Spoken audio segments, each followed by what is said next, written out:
لومڑی ایک چیل کی سہیلی بن گئی۔ دونوں میں اتنا پیار ہوا کہ ایک دوسرے کے بغیر رہنا مشکل ہو گیا۔ ایک دن لومڑی نے چیل سے کہا، کیوں نہ ہم پاس رہیں؟ پیٹ کی فکر میں اکثر گھر سے غائب رہتی ہوں۔ میرے بچے گھر میں اکیلے رہ جاتے ہیں اور میرا دھیان بچوں کی فکر میں لگا رہتا ہے۔ کیوں نہ تم کہیں پاس ہی رہو، کم از کم میرے بچوں کا تو خیال رکھو گی۔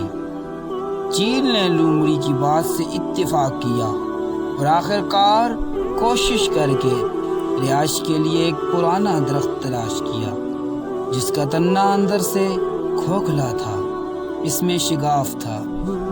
دونوں کو یہ جگہ پسند آئی۔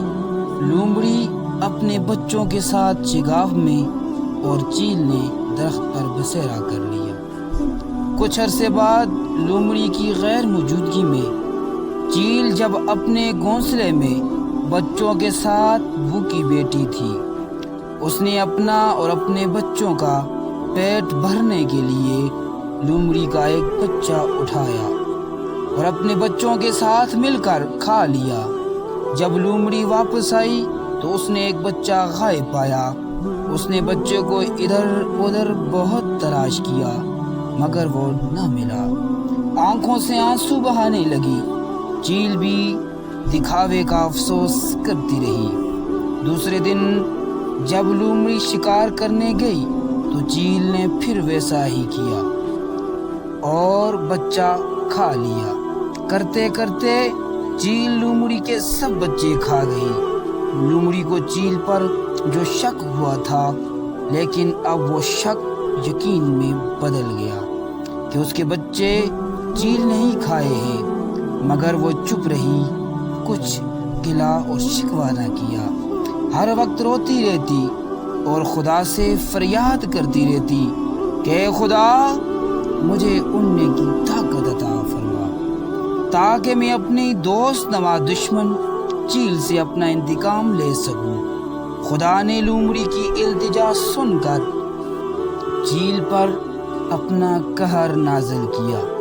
ایک دن چیل بھوک کے مارے شکار کی تلاش میں نکلی تو ایک جگہ دھواں دیکھ کر جلدی سے اس کی طرف لپکی۔ دیکھا کہ کچھ شکاری آگ جلا کر اپنا شکار بھوننے میں مصروف ہے۔ چیل کا بھوک سے برا حال تھا، بچے بھی بہت بھوکے تھے، صبر نہ کر سکی، جھپٹا مارا اور کچھ گوشت اپنے پنجوں میں اچک کر گھونسلے میں لے گئی۔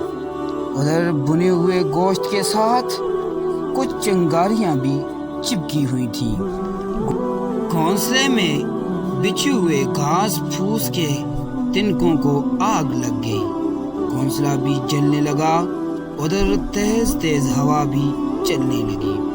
گھونسلے کی آگ نے اتنی فرصت نہ دی کہ چیل اپنے آپ کو اور اپنے بچوں کو بچا سکے، اور وہیں تڑپ تڑپ کر چیل اور اس کے بچے جل کر مر گئے۔